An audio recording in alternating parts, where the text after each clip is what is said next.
I'm Lewis Adams, and welcome to Local Chats.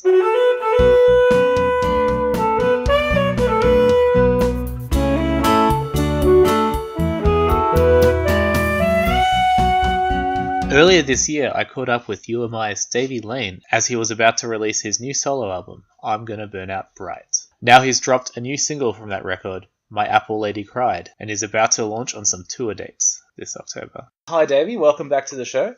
Thanks for having me. Last time we caught up, you were about to release your new album, I'm Gonna Burn Out Bright. Did it all go smoothly? I think so.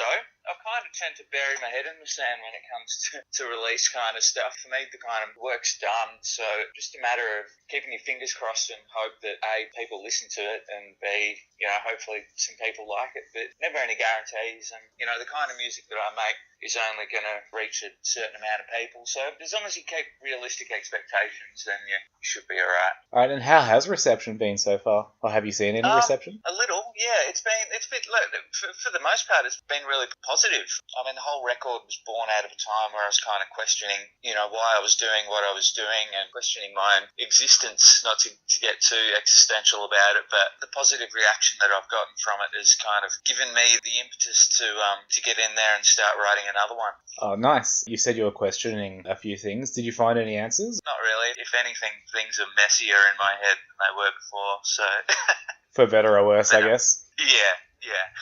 You've got a new single, My Apple Lady Cried. I must ask, what is an apple lady and why did she cry? That's a very, very good question. It's just a phrase that popped into my head. My apple lady cried. I don't know. I think I just woke up and it was the first thing I thought of. And I was like, buggered if I know what it means, but it sounds like it could be a song. So the lyrics to that song, it's all stream of consciousness kind of stuff. So it's for the listener to extract their own meaning out of it, I guess. It means something to me. For me, my songs are mostly kind of in a dialogue anyway, and they're kind of things that, may on the surface, sound pretty but not make much sense. But for me, sometimes I tend to write stuff down, and then sometimes it takes a couple of months, sometimes it takes a couple of years, and I might be singing that song at a show and the penny will drop and it's like, oh right, figured it out now. I wrote this about this, or I wrote this about that person, or I wrote this about that thing that happened. If songs come out, I kind of tend not to question too much. I pore over lyrics. I don't want to write terrible lyrics, but when they come easily, I tend not to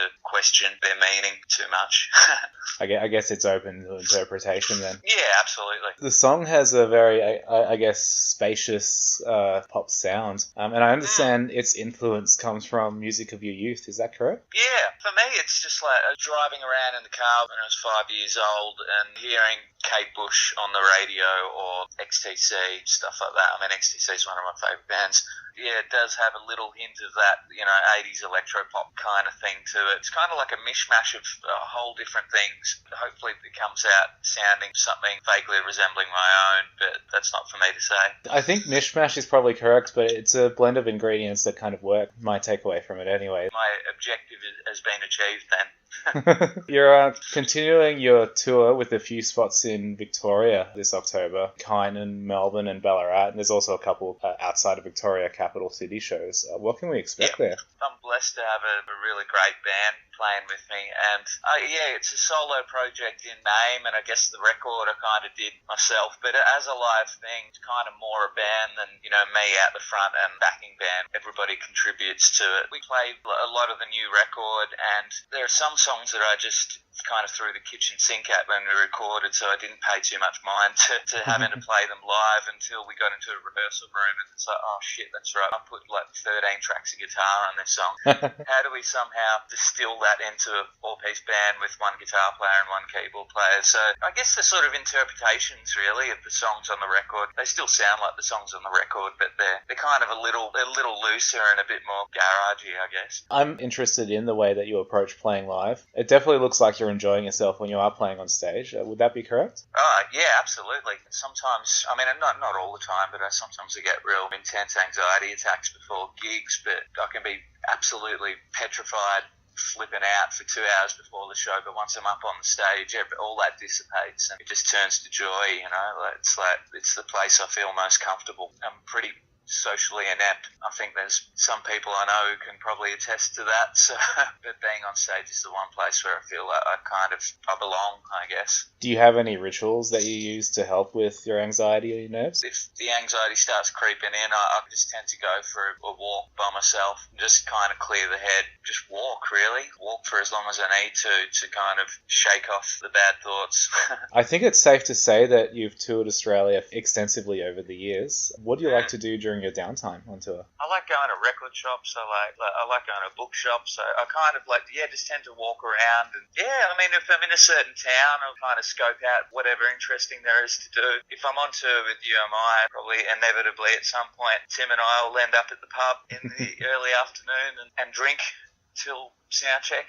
There's nothing in particular that I do in every place that I go to. It's just a matter of what's on, how I'm feeling, Do you have any recommendations that of interesting things you found around Australia? I was finding country towns, op shops are so much better than they are in the city, obviously, because there's a million other people in cities looking for like Cuban heel boots, and there's probably not as many people are going to be wearing Cuban heel beetle boots in Wagga or Gisborne or Armidale, so I always gravitate to the op shops in regional places. Do you get much time to go see live music yourself when you're not already playing on stage? Yeah, look, I try to.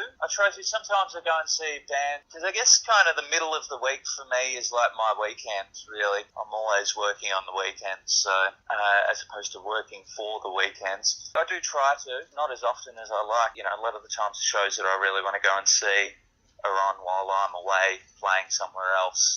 But I try to get out midweek and see stuff as much as I can. Are there any bands that you're getting into at the moment, either live or on record, that you'd recommend? Yeah, well, there's a band who played with my band a few weeks ago. They're called the Girlatones, and I guess you probably know Leah Senior, who's like a pretty amazing singer-songwriter in her own right.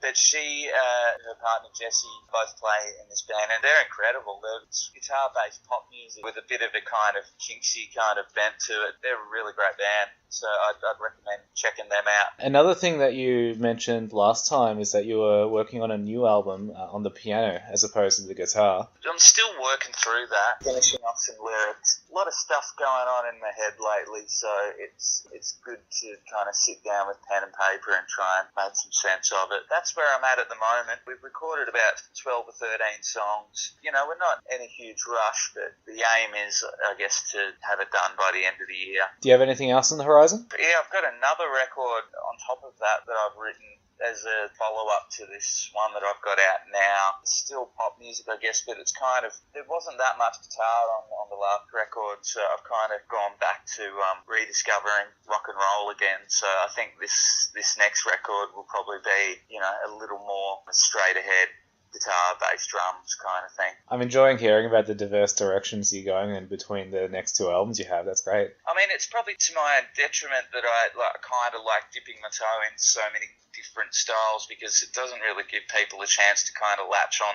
It's like, what is this guy trying to do? He's written a song that sounds like freaking Billy Joel, and then there's like a song that sounds like, something off the First Replacements record. I like mixing it up, keep things interesting for myself. Thank you, Davey. It's been a pleasure having another chat with you. No worries. Appreciate it. Remember, you can find this podcast and other podcasts over at localchats.com.au. Thank you. Bye.